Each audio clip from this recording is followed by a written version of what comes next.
अस्सलामुअलैकुम दोस्तों, इस वीडियो में हम जो है Bernoulli's formula for integration by parts को डिस्कस करने वाले हैं। और हम ये देखेंगे कि इंटीग्रेशन बाय पार्ट्स के जो क्वेश्चंस आते हैं उनको जो बर्नौलीज़ फार्मूला है उसके ज़रिए से कैसे सॉल्व किया जाता है। और उसके साथ साथ हम यहाँ पर कुछ एग्जांपल सॉल्व करने वाले हैं related to Bernoulli's formula for integration by parts.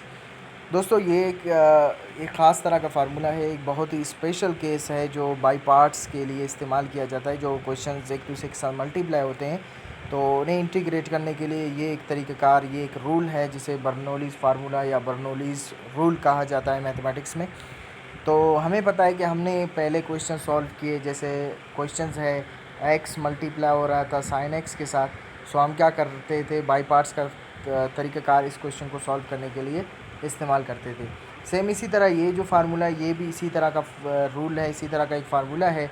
जब कभी x की पावर कोई n आ रहा हो और ये कोई फंक्शन के साथ मल्टीप्लाई हो रहा है, यहाँ पे x साइन x हो सकता है, टेन x हो सकता है, कॉस x हो सकता है, लेकिन x की पावर अगर n आ रहा है तो इसका मतलब n टाइम्स आपको बाई पार्ट्स इस्तेमाल करना होगा। मतलब अगर आप बाई पार्ट्स का फार्मूला लगाते हैं या रूल लगाते हैं तो x की पावर अगर 2 आ रहा है तो 2 बार आप देख रहे थे कि आपको बाई पार्ट्स का तरीक़ाकार इस्तेमाल करना पड़ता। अगर x की पावर 3 आ रहा था तो 3 बार हमें बाई पार्ट्स का तरीक़ाकार इस्तेमाल करना पड़ता।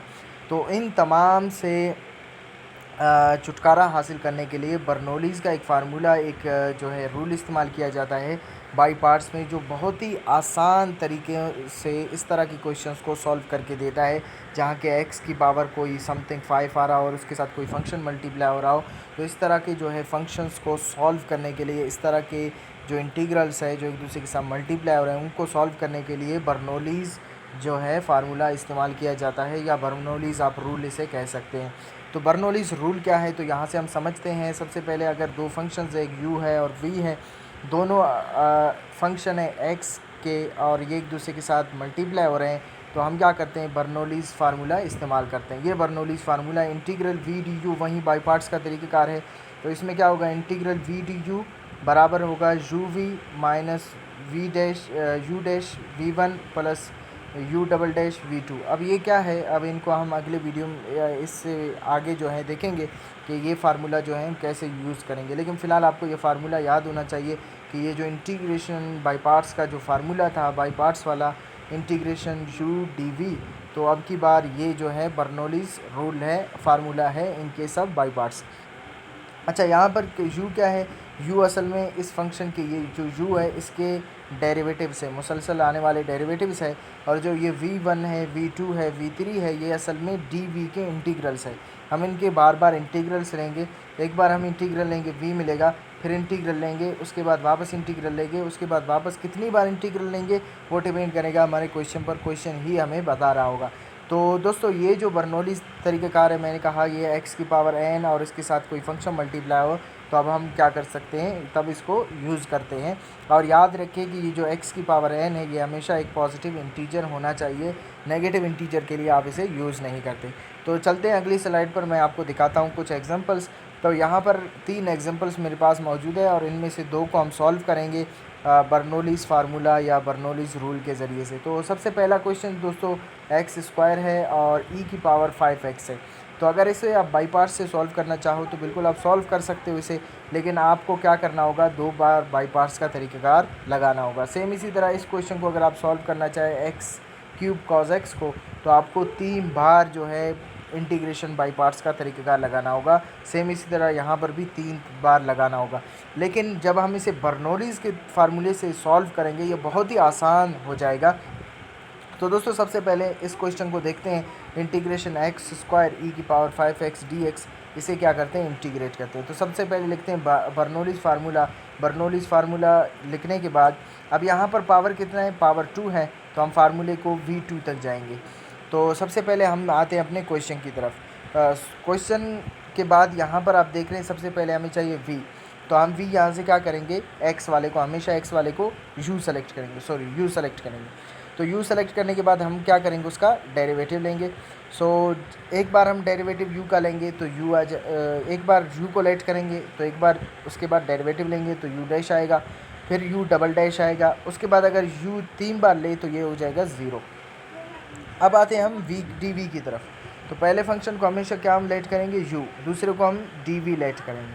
सो जब दूसरे को dv लेट करेंगे तो यहाँ पर dv की जगह पर क्या है e की पावर 5x। तो हम क्या करेंगे, इसका डेरिवेटिव लेंगे तो सॉरी इसका इंटीग्रल लेंगे। एक बार इंटीग्रल लेंगे v आएगा, फिर v का इंटीग्रल लेंगे, फिर दूसरी बार v का इंटीग्रल लेंगे। जैसे आप देख रहे हैं e की पावर 5x है तो इसका इंटीग्रल e की पावर 5x डिवाइड बाई 5 होगा। फिर इसका इंटीग्रल लेंगे तो e की पावर 5x डिवाइड बाई 25 होगा। फिर इंटीग्रल लेंगे तो e की पावर 5x डिवाइडेड बाई 125 होगा। फिर इंटीग्रल लेंगे तो इससे आगे वाला टर्म आ गया है, लेकिन हमने वहाँ तक जाना है जहाँ तक इंटीग्रल क्या u का जो डेरिवेटिव वो कितना आ जाए, 0 आ जाए। तो अब हम इन तमाम को इस फार्मूले के अंदर पुट करते हैं। जब पुट करेंगे तो सबसे पहले u की जगह पर x² आएगा, v की जगह पर e की पावर 5x डिवाइड बाई 5 आएगा। फिर अगला पुट करेंगे माइनस, फार्मूले का माइनस यहाँ से।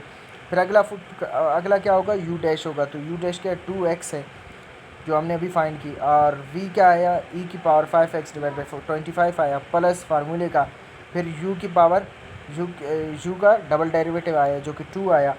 तो और v कितना आया, e की पावर 5x डिवाइड बाई 125 आया, और उसके बाद डेरिवेटिव क्या है, 0 है, तो उसको लेने की ज़रूरत भी नहीं है। यहाँ तक आप जाएंगे तो अब इसको हम लिख सकते हैं। तो ये जो है इंटीग्रल है इस क्वेश्चन का x² e की पावर 5x का, और अगर आप इसको बाई पार्ट से सॉल्व करें भी यही आएगा। फिर अगले क्वेश्चन की तरफ जाते हैं। अगला क्वेश्चन जो है x³ e की पावर जो x³ और cos x है। यहाँ पे sin x आ सकता है, tan x आ सकता है, e की पावर कोई और टर्म आ सकता है। तो सबसे पहले बर्नौलीज़ फार्मूला लिखते हैं, वही बर्नौलीज़ फार्मूला है। तो पहले को क्या, जो पहला टर्म होगा अलजेब्रिक, उसको किसके बराबर लेट करेंगे, उसको u के बराबर लेट करेंगे, और उसके बाद हम क्या करेंगे, डेरिवेटिव लेंगे। अब कहाँ तक जा रहा है, अब हमने 3 बार डेरिवेटिव लेना है। तो पहले u लेंगे, फिर उसका u1 लेंगे, क्योंकि x³ का डेरिवेटिव लोगे 3x² आएगा।